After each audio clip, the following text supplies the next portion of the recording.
Estaba a punto de comenzar la reseña de la nueva película de Broly, pero me di cuenta que para hacerlo era necesario que antes hablara del especial de Bardock y de lo genial que es. Obviamente me estoy refiriendo al especial de 1990 y no a la basofia del 2011. Como todos sabrán, en los casi 50 minutos que dura esta precuela, nos cuentan la trágica historia de Bardock, el padre de Goku, y los sucesos previos a la traición de Freezer, en una obra que escapa de la creatividad de Akira Toriyama.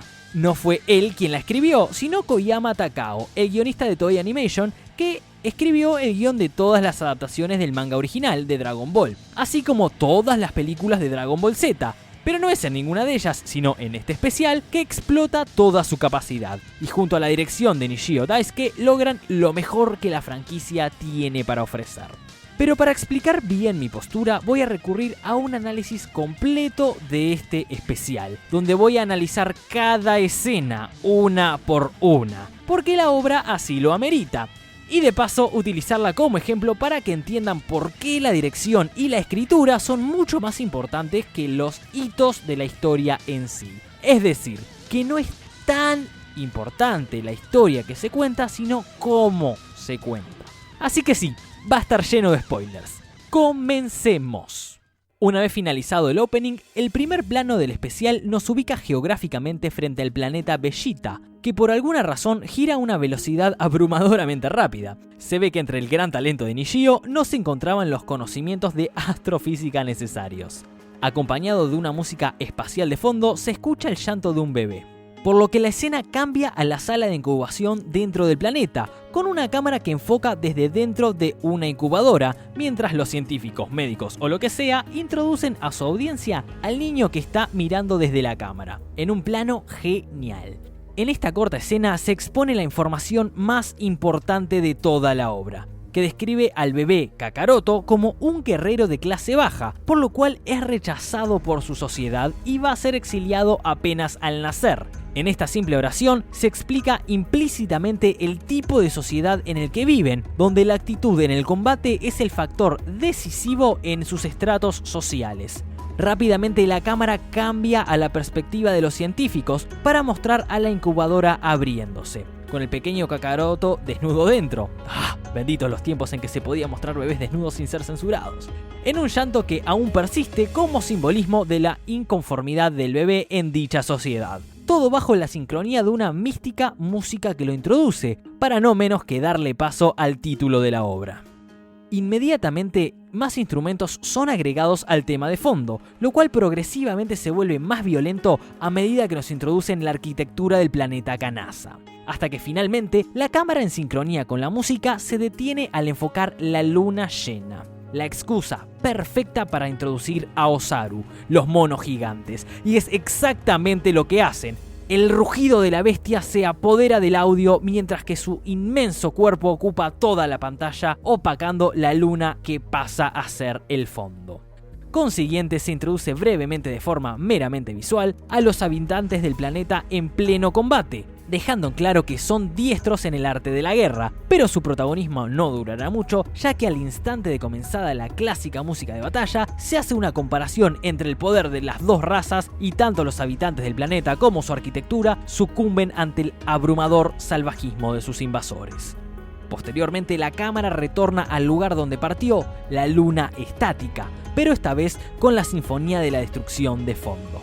Con la salida del sol en el planeta ahora en ruinas, es como comienza la próxima escena, donde a través de las heridas del combate, la obra nos cuenta que los 5 guerreros allí sentados eran las mismas bestias de la escena anterior. No tardan en pronunciar el nombre de Bardock, el cual fue mencionado en la primera escena de la incubadora, en el título, y de hecho fue el primer Osaru que irrumpió en ira. De esta forma, y en menos de 5 minutos, la obra deja bien en claro quién es su protagonista. El primer diálogo que tiene con sus compañeros denota su personalidad, un guerrero que como todo padre sustenta su relación en base a un amor condicional, una condición que no es satisfecha, generando el rechazo hacia su propio hijo, tal y como fue anticipado en la primera escena. Sin tiempo que perder, los personajes mencionan a Freezer como el señor de su ejército y su destino. mientras uno de los compañeros de Bardock explica la razón de la conquista y motivo por el cual la trama sufrirá el giro más importante. La cámara se desvía sutilmente hacia la pila de rocas y con un simple desliz nos indica que ese diálogo ya no es relevante y que se aproxima una escena de acción. Con una edición de sonido fantástica y un impecable manejo de la cámara, se da una pequeña pelea contra uno de los sobrevivientes, quien, tal y como se acaba de explicar, posee poderes psíquicos, manifestados como premoniciones, y se los transfiere a Bardock como un legado maldito, en venganza por la extinción de su raza, al advertirle que él sufrirá de igual modo por la extinción de los Saiyajins. Sorprendido y en tono de burla, uno de sus compañeros refuta la idea, cuestionándose quién podría ser tan fuerte como para traer muerte a toda su raza. E irónicamente, fue él mismo quien introdujo a Freezer en el diálogo anterior. Todo esto en 7 minutos. La obra implícitamente expone con pequeños diálogos y entre peleas toda la información necesaria para el espectador, un nivel de escritura y dirección fantásticos.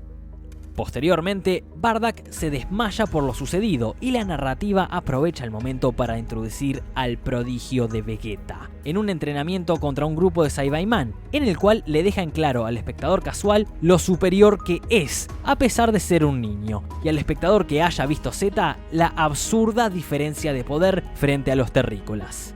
Vegeta entonces habla con respeto y siempre bajo el mando de Freezer, oportunidad que la obra no desperdiciará para mostrarlo por primera vez, en un primer plano de su rostro. Se escuchan unos pasos de fondo mientras la cámara pasa de ser estática a la cara de Freezer, en un plano entero en donde se introducen a sus escoltas Dodoria y Zarbon, quien acaba de llegar con el mensaje de la satisfactoria conquista del planeta Kanasa. Alarmado por los tempranos resultados, provenientes de los más bajos estratos, sus escoltas toman el rol de consejeros, al advertirle al indiferente Freezer de la amenaza que la raza recién introducida como Saiyajin puede significar. La capacidad de su colectivo en conjunto puede descontrolarse. Esa es la principal preocupación, no los casos excepcionales como el excelso Vegeta, quien, una vez mencionado, irrumpe en la sala con el fuerte sonido de la puerta automática. Es entonces cuando Vegeta ignora las formalidades con los escoltas y muestra respeto únicamente por Freezer. Un respeto que sería congruente con la serie en la escena del llanto de Namekusei. Instantáneamente la música se vuelve sutilmente tenebrosa y el plano de Freezer cambia. Ya no se enfoca su rostro, sino la parte posterior de su silla, con la cámara desde el suelo, haciendo alusión a la perspectiva de la inferioridad que siente Vegeta ante su presencia. Una inferioridad que se manifiesta como enojo por todo su rostro. Para este punto finaliza la exposición, en un tiempo que apenas ha superado los 10 minutos, en los cuales fueron presentados todos los personajes y las relaciones y perspectivas que tienen entre sí. Una narrativa tremenda. El segundo acto comienza muy similar al primero. En vez de Kakaroto en una incubadora, esta vez aparece Bardock en una máquina de recuperación. Y al igual que antes, los científicos aprovechan el momento para darnos más información, no solo destacando la anormal actividad psíquica referente a lo sucedido en Kanasa, sino además al progreso de sus habilidades, haciendo alusión a los Zenkais, la capacidad de aumentar rápidamente el poder de pelea tras una batalla, confirmando de esta forma la teoría del soldado Zarbon en la escena anterior. Es genial como todas las escenas están tan bien conectadas. Los compañeros de Bardock, al ver que aún sigue en recuperación, deciden emprender la siguiente misión sin su presencia, donde una vez más la cámara nos cuenta qué está pasando. Sin ningún diálogo se muestra un primer plano de cada uno de ellos en sus respectivas naves totalmente seguros y despreocupados. A continuación, la cámara nos muestra por segunda vez a Kakaroto, esta vez dormido al igual que su padre, hasta que empieza a llorar fuertemente, al mismo tiempo que Bardock sufre premoniciones, vinculando directamente el estado emocional de ambos personajes. Lo mejor de dichas premoniciones que en un comienzo son indescifrables para Bardock, pero totalmente entendibles para los que ya vimos la serie. Prácticamente lo primero que hace Bardock al despertar es preguntar por sus camaradas, mostrando un gran interés y sin siquiera recordar que tiene un hijo. De igual forma, la obra los cruzará inmediatamente para asegurar que su amor sigue siendo totalmente condicional. Trata de inútil a Kakaroto y enseguida se muestra la transición hacia sus compañeros siendo derrotados por Dodoria, el escolta bajo las órdenes del emperador a quien tanto respeto tenían. De esta forma se genera un simbolismo, al comparar la fuerza de los Saiyajins, siendo totalmente inútiles, frente a las de Freezer, así como Kakaroto lo es para Bardock. Las esperanzas de pedir refuerzos se destruyen junto al rastreador aplastado, y detrás de los soldados convencionales surge el implacable Dodoria. Cual sanguinario guerrero, juega con su víctima física y psicológicamente, al dejarlo moribundo con el amargo sabor de la verdad detrás de la traición de su líder. Toma es finalmente despedido en el aire por un gancho de Dodoria, en lo que la cámara, de forma ascendente, nos muestra al recién aterrizado Bardock, con una sonrisa en el rostro ante un desierto de destrucción y muerte de los nativos del planeta. Su fuerte sonrisa se desvanecerá al ver que el mismo destino acompañó a sus compañeros. La música se vuelve dramática apenas se muestra el primer cadáver, y la cámara se mueve para enfocar al resto de ellos, hasta detenerse en el perplejo rostro de Bardock. Es entonces cuando el moribundo Toma pronuncia su nombre, mas sin importar su estado, Toma se muestra orgulloso hasta el último segundo de su vida, y tras contarle a Bardock sobre la traición de Freezer, su último aliento se desvanece para perpetuar una sonrisa de fe y orgullo en su rostro. El sanguinario Bardock muestra su lado más humano al limpiarle con un pañuelo la sangre del rostro a su difunto amigo. Sin emitir una sola palabra, la música se apodera de la atmósfera mientras Bardock continúa observando los cadáveres de quienes una vez fueron sus compañeros. Al unísono, el pañuelo en su mano se ve teñido de rojo, tanto por la sangre de su raza, así como por la ira que lo consume. Posiblemente el mejor simbolismo de toda la obra. La escena es abruptamente interrumpida por el sonido del rastreador, quien da paso al diálogo, esta vez con los soldados de Dodoria, que al verlos, Bardock luce el pañuelo en su frente como símbolo de orgullo, de amistad y como inmutable estandarte de su venganza. Tras un grito de ira y odio comienza la segunda parte del desarrollo, con un fantástico combate táctico en el que una vez más el rastreador se apodera del protagonismo. Bardock da muerte a todos los soldados de Freezer, pero no sin antes sufrir nuevas premoniciones, unas que mostrarían a su hijo, el guerrero de clase baja con solo 2 de poder de pelea, luchando a la altura del prodigio ya introducido del príncipe Vegeta. Esta visión lo dejará atónito y servirá como pilar fundamental en el desarrollo final del personaje de Bardock.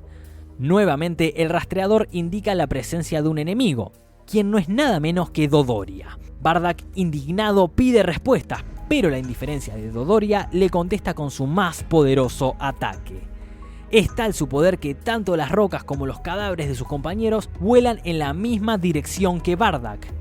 El confiado Dodoria regresa a la nave de Freezer para efectuar el plan contra el planeta Vegeta, mientras increíblemente Bardock se aferra a la vida, cubierto por los cadáveres de sus compañeros, quienes ya muertos dan su último gesto en protegerlo y ocultarlo.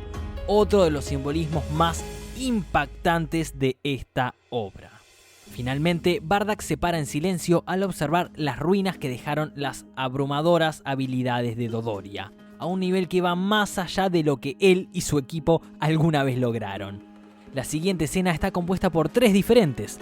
Rápida y fugazmente nos muestran a las preparaciones para el lanzamiento de Kakaroto, el cual por primera vez no está llorando, sino que simplemente está dormido. Nuevamente el llanto se toma como simbolismo del estado emocional del bebé.